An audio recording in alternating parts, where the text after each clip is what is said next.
ISL-ൽ ഇന്നലെ നടന്ന ആവേശകരമായ പോരാട്ടം, ത്രില്ലർ പോരാട്ടം സമനിലയിൽ പിരിഞ്ഞു. ഈസ്റ്റ് ബംഗാളും ബംഗളൂരു FC-യും തമ്മിലുള്ള മത്സരമാണ് 3-3 എന്ന സ്കോറിന് സമനിലയിൽ പിരിഞ്ഞത്.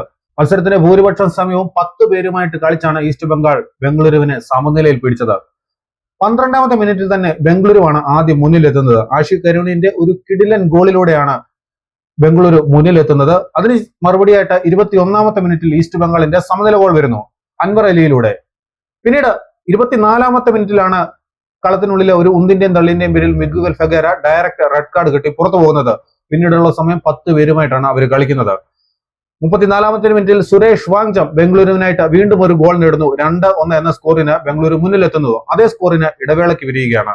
അതിനുശേഷം രണ്ടാം പകുതിയിലാണ് ഈസ്റ്റ് ബംഗാൾ തിരിച്ചടിച്ച സമനില നേടുന്നത്. 55ാമത്തെ മിനിറ്റിൽ സോൾ ക്രെസ്പോയുടെ ഗോളിലൂടെയാണ് ഈസ്റ്റ് ബംഗാൾ സമനില പിടിക്കുന്നത്.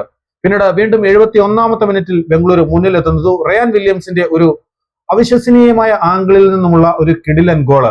3-2 എന്ന സ്കോറിന് ബംഗളൂരു വീണ്ടും മുന്നിലെത്തുകയാണ്.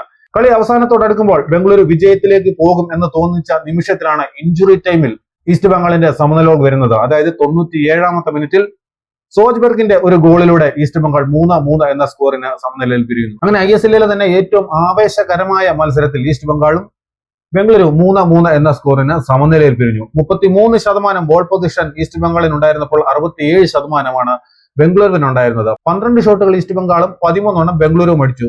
ടാർഗറ്റിലേക്ക് ഈസ്റ്റ് ബംഗാളിന്റെ 7 ഷോട്ടുകളും ബംഗളൂരുവിന്റെ 9 ഷോട്ടുകളുമാണ് ഉണ്ടായിരുന്നത്. ഇതോടെ 8 കളികളിൽ നിന്ന് 4 ജയവും 3 തോൽവിയും ഒരു സമനിലയും ഉൾപ്പെടെ 15 പോയിന്റോടെ 3ാം സ്ഥാനത്താണ് ഈസ്റ്റ് ബംഗാൾ. അതേസമയം ബംഗളൂരു ആകട്ടെ 9 കളികളിൽ നിന്ന് 4 ജയം 3 സമനില 2 തോൽവി 15 പോയിന്റോടെ 4ാം സ്ഥാനത്താണ് നിൽക്കുന്നത്.